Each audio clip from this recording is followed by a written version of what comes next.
So, Godzilla. If I had to sum up Godzilla 2014 in two words, it would be hell yeah. Or as I said, coming out of the movie itself, although this is significantly longer than two words. TriStar Godzilla movie? What TriStar Godzilla movie? Never happened. This, in my mind now, only Western Godzilla movie that we have, and it certainly sets a new standard for them. I've heard complaints from people who've seen the movie that there's not enough Godzilla in the movie, and yeah, there are some parts that they could have shown Godzilla that were kind of foisted to off-screen or semi-shown moments, but I honestly don't think they could have made this movie any better than it was. They certainly could have made it a lot worse, and I'm very thankful that they didn't. But,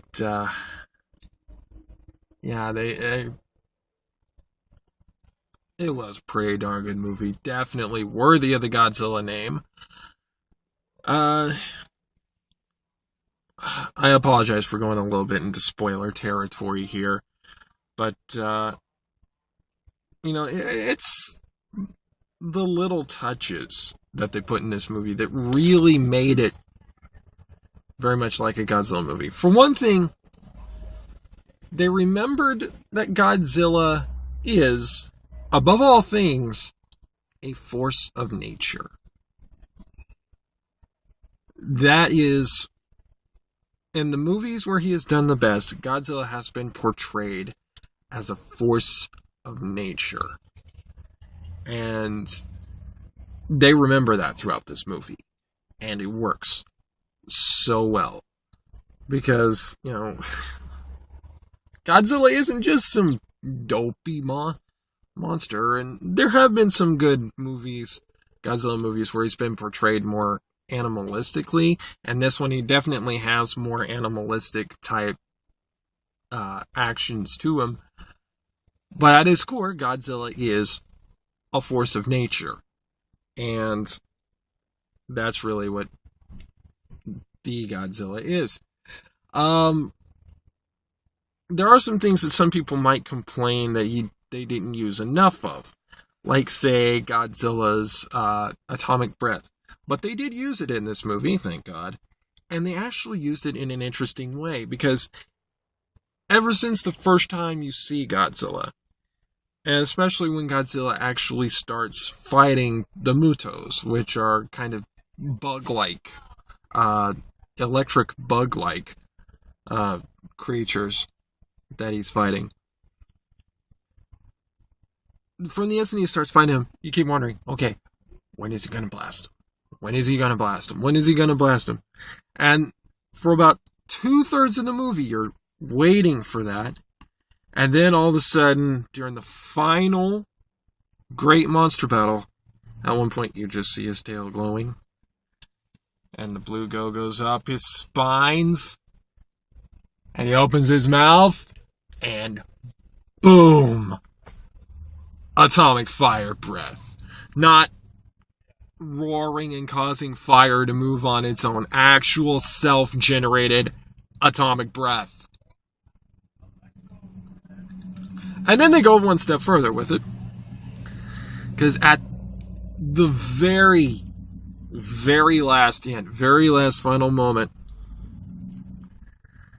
Godzilla takes the last monster, uses its arms to force its jaw wide open, and just blast atomic fire straight down into its throat, destroying it. And that is the last monster. That's the last moment of the monster battle. And it's such a visceral image. But it's so awesome. Bryan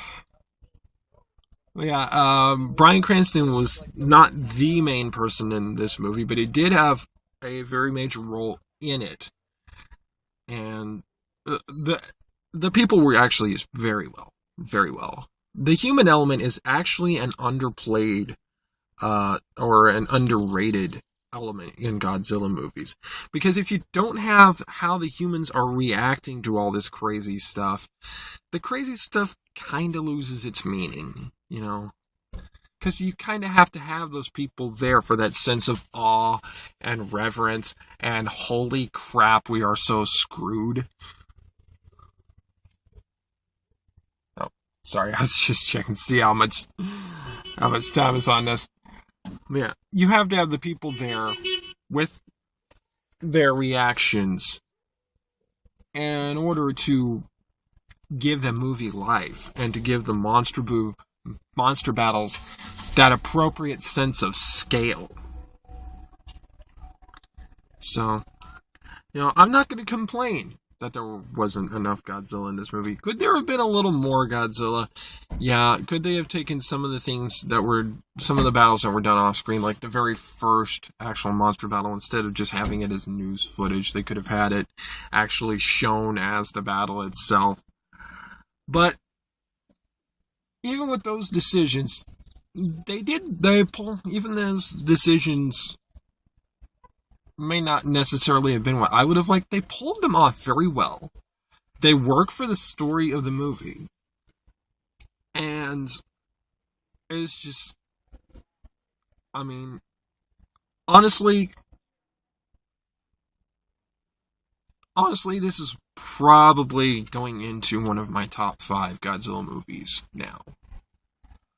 Let's see, we got number one, absolutely, Godzilla vs. Destroyer. Number 2, Giant Monsters All Out Attack. Number 3, Destroy All Monsters. Kind of a common theme with those last two. Number 4 is actually a tie between Cross Mechagodzilla and Tokyo SOS. And number 5, this one. Yeah. So it's up there with pretty high company for me, actually. No, actually, let me amend that list. Number 1, original 1954 Godzilla. Number 2, number 1 is Godzilla vs. Destroyer. Number 2 is original. 3, Giant Monsters All Out Attack. 4, SOS, and 4, Cross Mechagodzilla and Tokyo SOS tied. And then this one, Destroy All Monsters 6. That's my final list. Yeah. So, I hope I didn't spoil too much for people who haven't seen the movie. Of course, I'm going to put a warning up on this so that if you haven't seen the movie, why are you watching this? And for those of you who have seen the movie, I hope you... I hope the parts that I like are parts you like too. So, that's all. Later.